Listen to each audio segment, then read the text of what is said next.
अस्सलामु अलैकुम वरहमतुल्लाहि वबरकातुहू। कल यानी सनीचर को अफ़गानिस्तान के फ़ॉरेन मिनिस्टर मौलाना अमीर ख़ान मुत्तकी देवबंद पहुँचे थे और तकरीबन 4 से 5 घंटे वो वहाँ रहे। इसी बीच एक ख़बर जो बहुत बड़ी, बहुत दर्दनाक, दिल को चीर देने वाली, बहुत अफसोसनाक ख़बर सामने आई। वो ख़बर क्या थी कि उत्तर प्रदेश के बागपत ज़िले के दोघट के गांग नोली की बड़ी मस्जिद को जो इमाम साहब थे, जिनका नाम था मौलाना इब्राहीम, ये भी इसी मौलाना अमीर ख़ान मुत्तकी की का जो प्रोग्राम था देवबंद में, उस प्रोग्राम में शामिल होने के लिए आए थे। और मस्जिद के ये इमाम थे, वहीं पर ये मकतब मदरसा भी चलाया करते थे। उस मस्जिद के ऊपर वाली मंजिल पर एक कमरा बना हुआ था जिसमें ये अपनी पूरी फैमिली के साथ रहते थे। इस ख़बर पर कुछ ज़रूरी बातें मैं बताना इसलिए अपनी ज़िम्मेदारी समझता हूँ क्योंकि बहुत बड़ा नुकसान कभी कभी गलतफ़हमी की वजह से हो जाता है और बहुत बड़ा नुकसान आजकल के हालात को ना समझने की वजह से हो जाता है। पूरी ख़बर मैं स्क्रीन पे लगा रहा हूँ, आप लोग पढ़ सकते हैं। तो क्या हुआ था, कल से ये ख़बर चल रही थी और ये नहीं पता चल पा रहा था कि इस ख़बर को यानी इस वाक़े को अंजाम देने वाला कौन है, मुजरिम कौन है। तो मौलाना इब्राहीम, मौलाना अमीर ख़ान मुत्तकी जो अफ़गानिस्तान के फ़ॉरेन मिनिस्टर देवबंद आए हुए थे, उनके प्रोग्राम में शामिल होने के लिए गए थे और अपनी फ़ैमिली, जो इनकी फ़ैमिली मस्जिद के ऊपर वाले हिस्से पर रहती थी, जिसमें इनकी बीवी और 2 बच्चियों की उम्र, एक की 5 साल, एक की 2 साल, और इनकी जो बीवी थी वो 5 महीने से प्रेग्नेंट भी थी। अब दोपहर के 3 बजे इनके पास कॉल पहुंचता है और इनको ख़बर मिलती है कि अब इनकी फैमिली नहीं बची है, इनकी फैमिली में कोई बाकी नहीं रहा और घर की हालत बहुत ख़राब है। किसी ने इनकी पूरी फैमिली को ख़त्म कर दिया और लहू लुहान है पूरा कमरा, आप जल्दी से आ जाएं। ये जब भागते हुए आते हैं तो ज़ाहिर सी बात है, एक आदमी का सब कुछ उजड़ गया हो तो उसकी क्या हालत होगी, बदहवासी का आलम है। और वो तस्वीरें देखने के बाद ही बहुत अजीब सा लग रहा था। पुलिस छानबीन करती है, शवों को पोस्टमार्टम के लिए ले जाया जाता है। इस बीच जो है ना, गांव वालों से झड़प भी होती है और गांव वाले पुलिस की गाड़ियों पर और पुलिस से हाथापाई भी करने की कोशिश करते हैं। और कल मैं देख रहा था कि इस तरह की भी ख़बरें चलने लगी कि इस वक्त ऐसे हालात नहीं हैं कि अपनी फैमिली को अकेला छोड़कर जाया जाए, और अपनी फैमिली को आजकल अकेला छोड़कर जाना भी नहीं चाहिए। ख़ास तौर पर जब आपके सिर्फ बीवी हो आपके घर में और छोटे छोटे बच्चे हों, बल्कि आप पड़ोसी या जो भी, जिस पर भी आप एतमाद करते हों, उनकी ज़िम्मेदारी में अपनी फैमिली को छोड़कर जाएं। लेकिन इस ख़बर को मैंने देखा कि कई लोग इस तरह से सोशल मीडिया पर शेयर कर रहे थे कि जैसे कि ये किसी, होता है ना जो मुसलमानों से दुश्मनी रखते हैं और इस्लाम से और मुसलमानों से नफ़रत करते हैं, उन्होंने इस काम को अंजाम दिया हो। तो इससे भी बहुत ज़्यादा कन्फ्यूज़न फैल सी रही थी कि आखिर ये कांड किसने किया और इस तरह का मामला किसकी वजह से पेश आया। पुलिस ने 6-7 घंटों में ही बिल्कुल क्लियर कर दिया। आज सुबह जब मैं इस खबर की पूरी डिटेल पढ़ रहा था तो पता ये चला कि मौलाना इब्राहीम जो बच्चों को तालीम दिया करते थे, तो उसमें 2 नाबालिग बच्चे जो बड़े हैं, चूँकि 18 साल से उम्र कम है तो वो नाबालिग कहलाते हैं, तो वो 2 नाबालिग बच्चे जो मौलाना इब्राहीम से पढ़ा करते थे, कभी कभी इनकी बीवी से भी ये पढ़ लिया करते थे। तो मौलाना इब्राहीम, सबक ना याद होने पर उस्ताद पिटाई वगैरह लगाते हैं, तो मौलाना इब्राहीम इनकी पिटाई लगा दिया करते थे।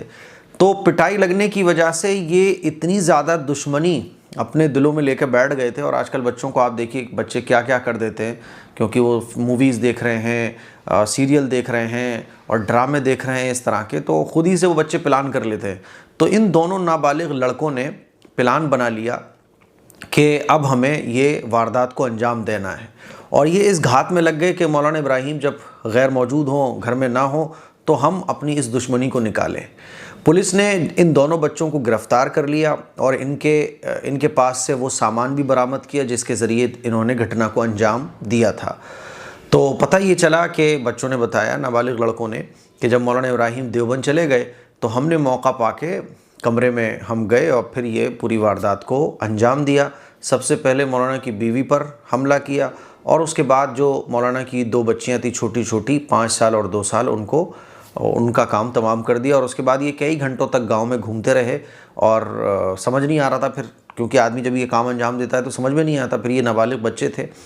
अब क्या होता है कि पढ़ने वाले बच्चे जब मस्जिद पहुंचते हैं और मौलाना ऊपर से नहीं आते हैं और ऊपर से कोई आवाज़ वगैरह भी नहीं आती है, तो फिर जो बच्चियां पढ़ने गई थी मस्जिद में वो ऊपर गईं और मौलाना को आवाज़ लगाई और दरवाज़े को जब खोला है तो फिर ये सारा माजरा देख के बच्चों की चीखें निकली हैं और इलाके वाले वहाँ पहुँचे हैं। और इलाके वाले जब वहाँ पहुँचे तो पुलिस पहुँची है और पुलिस और इलाके वालों के बीच में झड़प भी हो रही है, क्योंकि पुलिस शवों को पोस्टमार्टम के लिए ले जाना चाहती थी और लोग वहाँ के शोर शराबा कर रहे थे। क्योंकि देखो क्या होता है, सोशल मीडिया पर कुछ चला। अब मैं दो बातें समझाना जा रहा हूँ आप लोगों को। सोशल मीडिया में बाज़ दफ़ा गलतफहमी फैलाने की कोशिश की जाती है, या मुसलमानों के ही इलाके में इस तरह का जब कोई मामला पेश आ जाए तो मुसलमान ये सोचता है कि यार मौलाना की तो किसी से दुश्मनी भी नहीं थी और किसी से कोई मामला भी नहीं था, कोई झगड़ा भी नहीं था, CCTV कैमरे लगे हुए हैं, कैमरे भी किसी ने बंद कर दिए, क्योंकि मौलाना बता रहे थे कैमरे भी किसी ने बंद कर दिए। तो इस तरह की घटना कौन अंजाम दे सकता है? ज़रूर कोई गैर मुस्लिम होगा। अब नफ़रत का बीज बोने के लिए कोई इस तरह की बातें बोलेगा, तो इन बातों में नहीं आना। भाई किसी ने भी किया हो, मुजरिम होता है। मुसलमान ने ये काम अंजाम दिया हो वो भी मुजरिम है, गैर मुस्लिम ने वो काम अंजाम दिया हो वो भी मुजरिम है। हमें मुजरिम तक पहुंचना है। तो इस तरह के इश्यूज़ बाज़ दफ़ा फैलाए जाते हैं जिसकी वजह से पुलिस पर से भी एतमाद ख़त्म होता है ना। तो पुलिस के साथ इसी वजह से झड़प हुई और फिर पुलिस ने 6 घंटे के अंदर ये मामला क्लियर किया।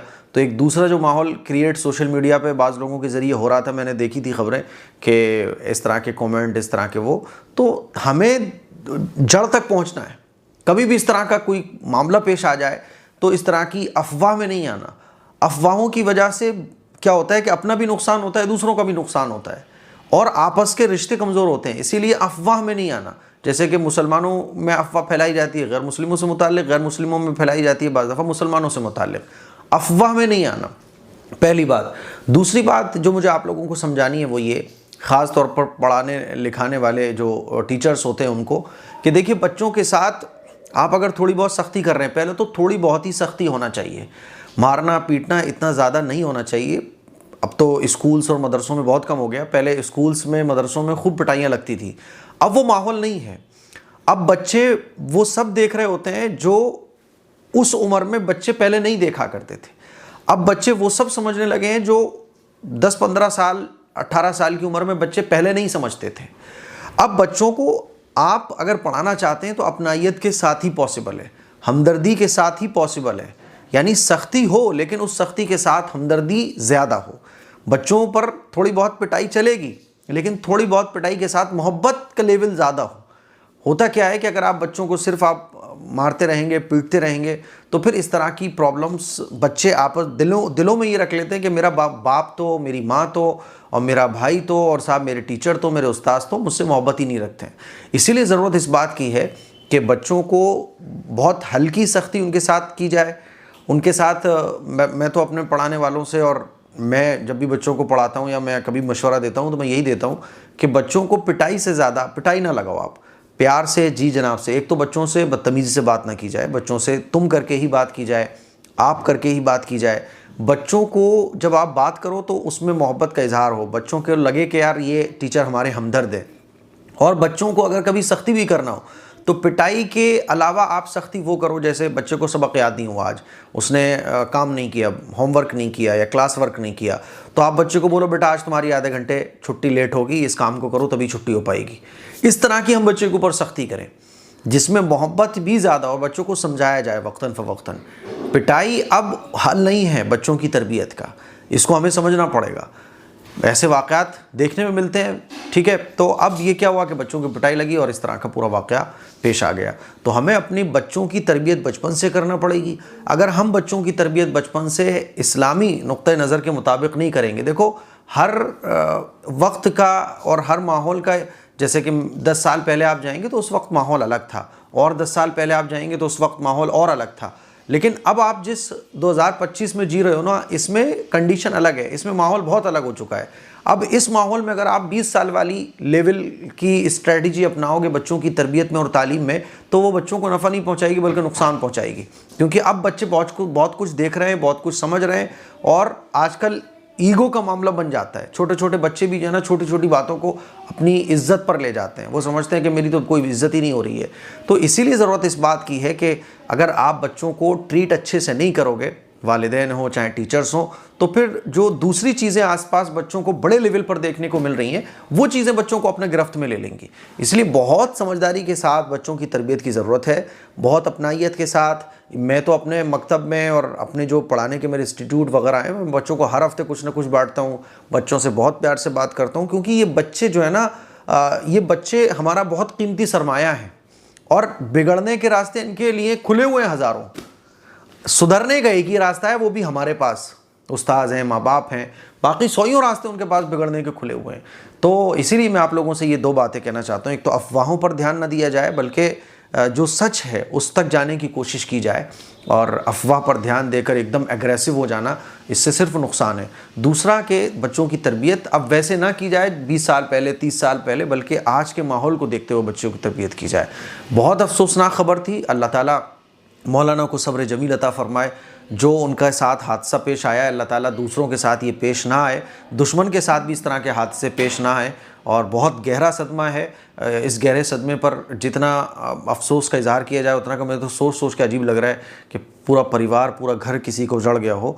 क्या उन पर गुजर रही होगी। अल्लाह उनको सब्र जमील और बेहतरीन इसका बदला अता फ़रमाए। मैं तो यही दुआ करूँगा। आप भी दुआ में याद रखें और जो बातें मैंने कही इस पर अमल करने की कोशिश करें। अस्सलामु अलैकुम व रहमतुल्लाहि व बरकातहू।